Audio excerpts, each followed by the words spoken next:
આજે આપણે પ્રમુખ સ્વામી તિથિ ઉજવવા ભેગા થયા છે. આજે શુભ દિવસ ગણાય. જેમ દિવાળીનો તહેવાર એમાં તહેવાર કે સાસરીમાં સ્વામી નિમેલા, નાનપણથી ઉંમર નિમેલા એ ઉપર દ્રષ્ટાંત કે અમે કાનમથી આવતા હતા અને પ્રમુખ સ્વામી ચૈત્ર સમય આવતા હતા. મેં સ્વામીને વાત કરી કે આ સાંસદથી મુક્તરાજ આવ્યા છે, આપણા ડબ્બામાં બોલાવો. પછી હું બોલાવેલા અને સ્વામી પછી મૂક્યા. કાળો કોટ પહેરેલો ને બધું આમ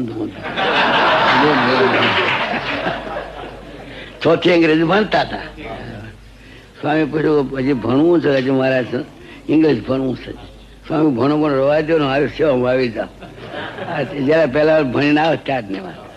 આ તો સુપ્રસંગ. આવી રીતે મોટા પુરુષ જીવને ઓળખે. હવે આપણે શું બીજો જાણી શકે શું કરશે શું થશે? એટલે મોટા પુરુષ જે ધારે કરી શકે છે. એ નાના હતા ત્યારે મંદિર જાય. અમે વરસથી રહ્યા હતા ત્યાં સાંસદમાં, તો પોતે નાના મંદિર આવે, બાપા ભેગા કથા વાર્તા સાંભળે, પાદરે ભણવા જાય પાદરામાં. એમ કરતા કરતા સ્વામીની દ્રષ્ટિ પડી ગઈ શાસ્ત્રીમાં સ્વામીને. પછી મેં સ્વામીને વાત કરી કે આવ્યા છે મુક્તરા. સ્વામી કે બોલાવો ને, આ બીજે નબે આ લાવો.